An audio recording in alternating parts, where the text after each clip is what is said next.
नमस्ते मित्रांनो, संशोधन मार्गदर्शन मालिकेत आपलं सर्वांचं हार्दिक स्वागत। मागील भागात आपण संशोधन प्रस्ताव लेखनाच्या अनुषंगाने परिकल्पना कशा मांडायच्या याबद्दल माहिती घेतली होती।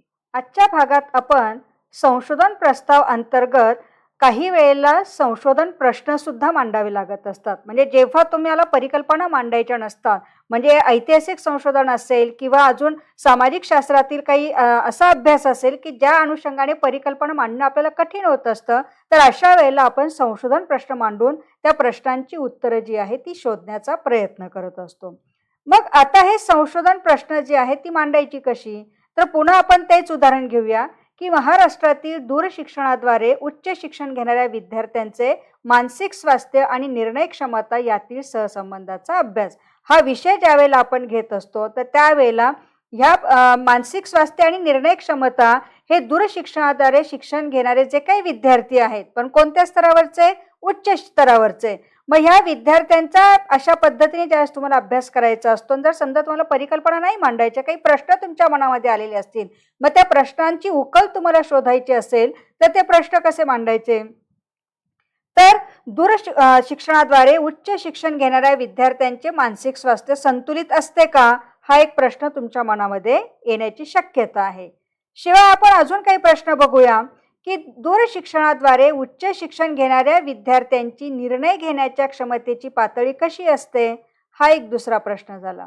नंतर दूरशिक्षणाद्वारे उच्च शिक्षण घेणाऱ्या विद्यार्थ्यांचे मानसिक स्वास्थ्य निम्न दर्जाची असेल तर त्याचा निर्णय घेण्याच्या क्षमतेवर काही परिणाम होतो का, हाही प्रश्न कदाचित तुमच्या मनामध्ये येण्याची शक्यता आहे।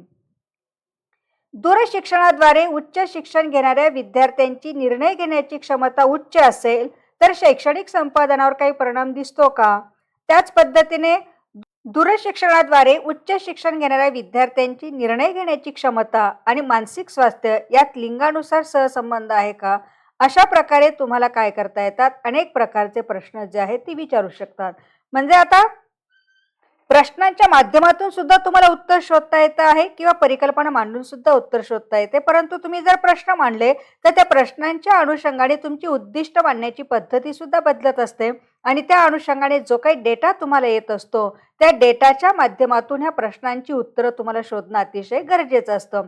मग ते संशोधन बऱ्याच वेळेला गुणात्मक होण्याची पण शक्यता असते, परंतु तुम्हाला आकडेवारी मिळत असते, त्याच्यामुळे संख्यात्मक पद्धतीने सुद्धा तुम्ही काय करू शकतात, संशोधन हे करू शकतात। अशा रीतीने मित्रांनो, आता आपण संशोधन प्रश्न ही मांडायची कशी याबद्दल माहिती घेतली। पुढील भागात आपण संज्ञांच्या कार्यात्मक व्याख्या लिहायच्या कशा याबद्दल माहिती घेणार आहोत। तोपर्यंत मित्रांनो, धन्यवाद।